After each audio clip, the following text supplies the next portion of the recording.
Joining us now is Lieutenant Colonel Allen West.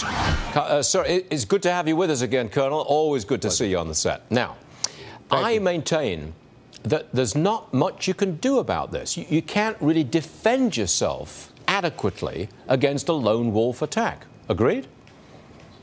No, I have to disagree with you, Stuart. I think that one of the most important things is you have to have leadership that is focused on where these attacks are emanating from.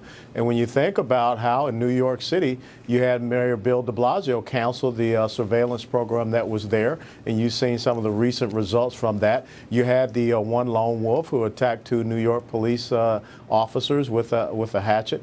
We have to start doing the trend analysis, and we have to start going into the social media and figuring out what they're doing.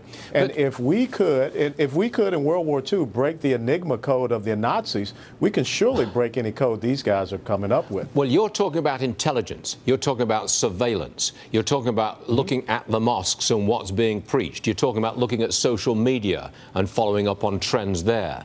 But surely there are lone wolves who could just shoot up a shopping mall, for example. I'm not trying to give a map to how to do this, but there's no defense against that. Once they've slipped through the surveillance, you've got a problem here. Well, one of the most important things, we have to trust the American people to be more alert, to be more aware.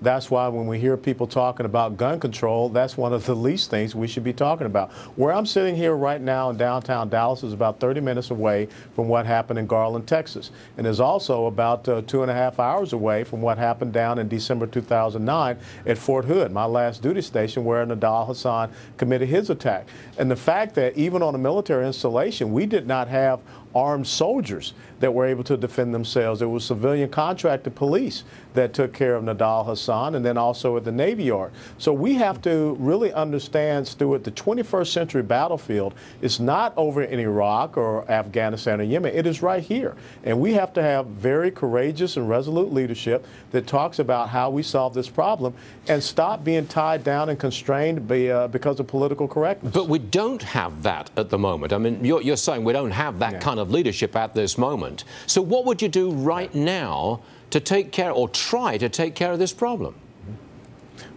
Well, that's the problem in and of itself, because when you look at this administration, you know, ISIS is definitely not a JV team. We continue to allow this enemy to be able to freely roam and do what they want in and amongst us within this country. And because anytime you try to bring pressure, look at the University of Maryland, where the Muslim Student Association said that they did not want to have the movie American Sniper be shown, and the administration of that school said, okay.